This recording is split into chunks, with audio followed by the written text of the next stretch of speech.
அதிகமானவர்கள் ஆகிரத்தை மறந்து விட்டார்கள், மௌத்தை மறந்து விட்டார்கள், சக்கராத்தை மறந்து விட்டார்கள், அல்லாஹ்வை, கபரை, நரகத்தை, தண்டனைகளை, நன்மைகளை மறந்து உலகத்துக்காகவே செயல்படுகிறார்கள். துனியாதாரிகளாக மாறிவிட்டார்கள். வியாபாரம் தான் என்னுடைய நோக்கம், உலகத்தை அடைவதுதான் என்னுடைய நோக்கம், உலகத்தில் பேரையும் புகழையும் அடைவதுதான் என்னுடைய நோக்கம் என்று சிலர்கள் உலகத்துக்காகவே ஆகிவிட்டார்கள். அல்லாஹ் அந்த வாழ்க்கையை விட்டு எங்களை பாதுகாக்கும்.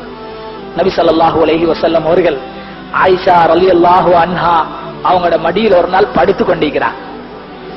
ஆயிஷா ரலியல்லாஹு அன்ஹா மடியில தலையை வச்சு படுத்து கொண்டிருக்கிற நபி ஸல்லல்லாஹு அலைஹி வஸல்லம் அவர்களுடைய தாடி முடிகளை பார்க்கிறார்கள்.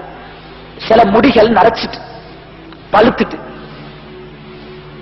இதை கண்ட ஆயிஷா ரலியல்லாஹு அன்ஹா அவங்களுக்கு ஒரு கவலை வந்துருச்சு. ஆஹா, ரசூலுல்லாஹ் ஸல்லல்லாஹு அலைஹி வஸல்லம் அவர்களுக்கு வயசு போய்விட்டது, முடிகளும் நரைத்து விட்டது, அவசரமாக சீக்கிரமாக எங்களை விட்டு போயிடுவாங்களே என்ற கவலை வந்து தன்னை அறியாமல் அழுது கொண்டிருக்கிறார். கண்ணீர் வடியுது.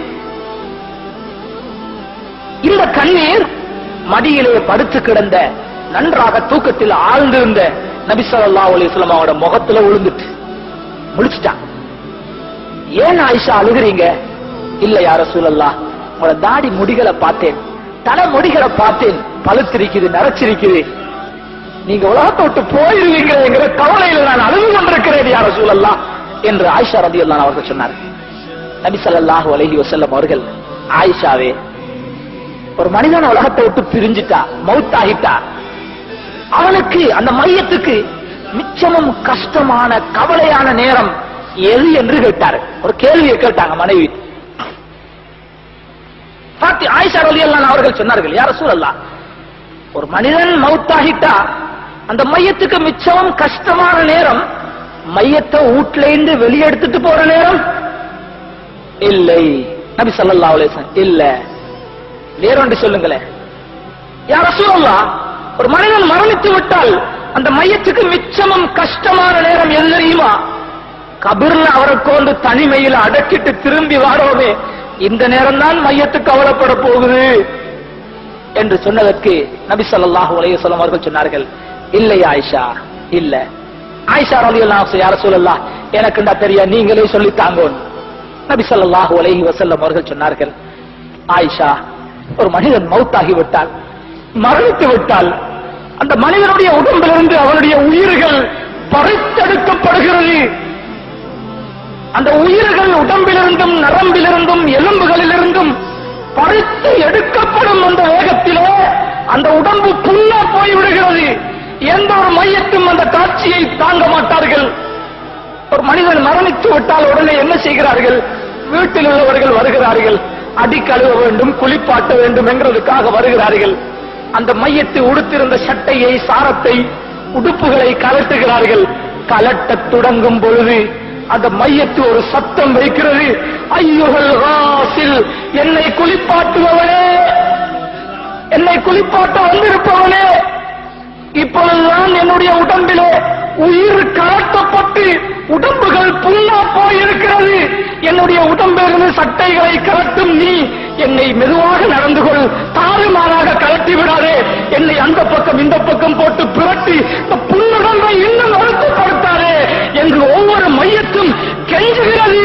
இந்த நேரத்தில் அதிகமாக அந்த மையத்து கவலைப்படுகிறது என்று நபி ஸல்லல்லாஹு அலைஹி வஸல்லம் அவர்கள் சொன்னார். ஒவ்வொருத்தரும் அனுபவிக்கிறோம், ஒவ்வொருத்தரும் மௌத்தாக இருக்கிறோம், ஒவ்வொருத்தருக்கும் இந்த சக்கராத்து வர இருக்கிறது. ஒவ்வொருத்தரையும் குளிப்பாற்றுவதற்காக குடும்பத்தார்கள் வருவார்கள், நம்முடைய சட்டைகளையும் கலட்டுவார்கள். அந்த நேரத்தில் தான் அதை உணர முடியுமே தவிர எவ்வளவு சொன்னாலும் புரிய வைக்க முடியாது. அல்லாஹ்வுடைய நல்லடியார்களே, மையத்தின் இந்த நேரத்தில் படக்கூடிய கவலை, இந்த வேதனை, அது போடக்கூடிய சத்தம் ரொம்ப தாழ்மையாக கேட்டுக்கொள்கிறது. சத்தம் போட்டு கேட்கிறது தாழ்மையா, புண்ணுடம்பு, புண்ணுடம்பு, இதை தாக்கி விடாதே, மென்மையாக மிருதுவாக பூ போல என்னுடைய உடம்பை நடத்து, என்னால தாங்க முடியாது என்று அவனுடைய குளிப்பாட்டுவனிடத்தில் கெஞ்சி கேட்டுக் கொள்கிறது. இந்த சத்தத்தை மனிதனையும் ஜின்களையும் தவிர உள்ள உலகத்திலே உள்ள அத்தனை உயிருள்ள வஸ்துக்களும் கேட்கிறது என்று நபி ஸல்லல்லாஹு அலைஹி வஸல்லம் அவர்கள் சொன்னார். அல்லாஹ்வுடைய நல்லடியார்கள், அதை குளிப்பாட்டுவதற்காக சட்டையை கலட்டினதோட தண்ணீரை கொண்டு வந்து வைக்கிறான் மனிதன் குளிப்பாட்ட. இப்பொழுது இன்னொரு தடவை சத்தத்தை அந்த மையத்திடுகிறது. மையத்து வேற யாரையும் யோசிக்க கூடாது. நம்ம ஒருத்தரை என்ன யோசிக்கும்? நான் தான் அது. நான் மரணிக்கும் பொழுது நான் இப்படி சத்தமிடுவேனே, இப்படி ஒரு நிலைமை எனக்கு உருவாகுமே என்று நினைச்சா இன்னும் லேசாக இருக்கும்.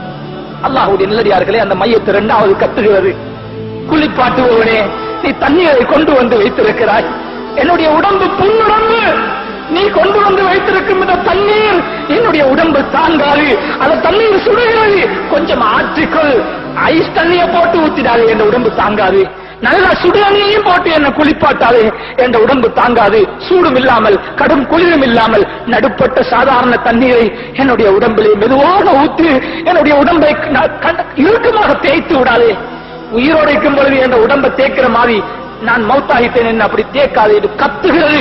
அந்த சத்தம் ஜின்களுக்கும் மனிதர்களுக்கும் தவிர எல்லா படைப்பினங்களுக்கும் கேட்கிறது.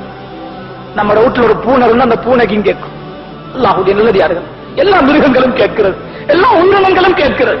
பிறகு இந்த மனிதனை குளிப்பாட்டி விட்டு கஃனிட தொடங்கும் பொழுது இந்த மையத்தை சொல்லுகிறது, கஃனிடுவதற்காக என்னை கொஞ்சம் தூக்குவீர்கள், கவனமாக என்னை தூக்குங்கள், என்னை கண்டவோடு என்னை புலங்காதீர்கள், கண்டவோடு என்னை புரட்டாதீர்கள், ஏற்கனவே வருத்தத்தில் நொந்து போயிருக்கிறேன், என்னை கவனமாக மிருதுவாக கண்ணியமாக நடத்துங்கள் என்று கெஞ்சி கெஞ்சி கேட்டுக்கொள்கிறார்.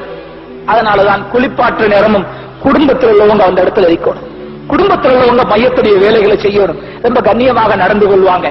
புறத்தி மனுஷனுக்கு இதெல்லாம் விளங்காது, அவருடைய வேலையை முடிக்க அவர் அவசரமா செயல்படுவார், அது மையத்துக்கு வருத்தமாகவும் அமையலாம். அல்லாஹ்வுடைய நல்லடியார்களே, கஃனிடும் பொழுது அந்த கஃனை செய்து முடிக்கும் பொழுது சொல்லுகிறது, என்னுடைய கஃனை மூடும் பொழுது முதலாவது முகத்து பக்கத்தை கட்டிடாதீங்க, முதலாவது என்னுடைய கால்களை மூடிவிடுங்கள், இரண்டாவது இடுப்பை மூடுங்கள், என் முகத்தை கடைசியா மூடுங்க, கடைசியா முகத்தை மூடுங்க, என் குடும்பத்தை நான் ஒருக்க பார்க்கணும், இதுக்கு பிறகு இவங்களை பார்க்க முடியாது, இனிமேல் நான் இந்த முகங்களை பார்க்க உலகத்துக்கு மீண்டும் வர மாட்டேன், கடைசியாக என்னுடைய வீட்டிலிருந்து நான் அல்லாஹ்வை சந்திப்பதற்காக செல்லுகிறேன், கபருக்கு செல்லுகிறேன், என் முகத்தை கடைசியா மூடுங்க, கொஞ்சம் என் பிள்ளைகளை பார்க்கணும், வந்திருக்கிற சொந்தக்காரர்களை பார்க்கணும் என்று அந்த மையத்தை ரொம்ப பணிவாக சத்தம் விட்டு அங்க இருக்கிறவங்கள்ட்ட கேட்டுக்கொள்வதாக நபி ஸல்லல்லாஹு அலைஹி வஸல்லம் அவர்கள் சொன்னார். அல்லாஹ்வுடைய நல்லடியார்களே, இந்த உலகம் சிறுசி, இதுல இந்த இன்பங்கள் சிறுசி, இதை கண்டு நாங்க ஏமாந்து தீக்கிறோம். ஒரு பெரிய வாழ்க்கை எங்களுக்கு பின்னாலே, மௌத்துக்கு பின்னாலே ஒரு நீண்ட ஹதீஸ், ஒரு சில விஷயங்களை ஞாபகத்திலே. ஆகவே அல்லாஹ்வுடைய நல்லடியார்களே, இரவில் தூங்குகிறோம், அன்புள்ள மனைவி பக்கத்திலே தூங்குகிறார், காலையில் இவளை சந்திக்கலாம் என்கிறதுக்கு என்ன உத்தரவாதம்? என்ற பிள்ளைகள் பக்கத்தில் இருக்கிறார், நான் இல்லாம ஏறாது என்று சொல்லிக் கொண்டிருக்கிறோம். அடுத்த நிமிடம் எனக்கு மரணம் வந்து விட்டால் என் பிள்ளைகளுடைய செய்தி என்ன, என் தாய் தகப்பன் செய்தி என்ன? என்னை பெற்றவர்கள் இப்பொழுது கபரில் இருக்கிறார்கள், கூட பிறந்தவர்கள் கபரில் இருக்கிறார்கள்.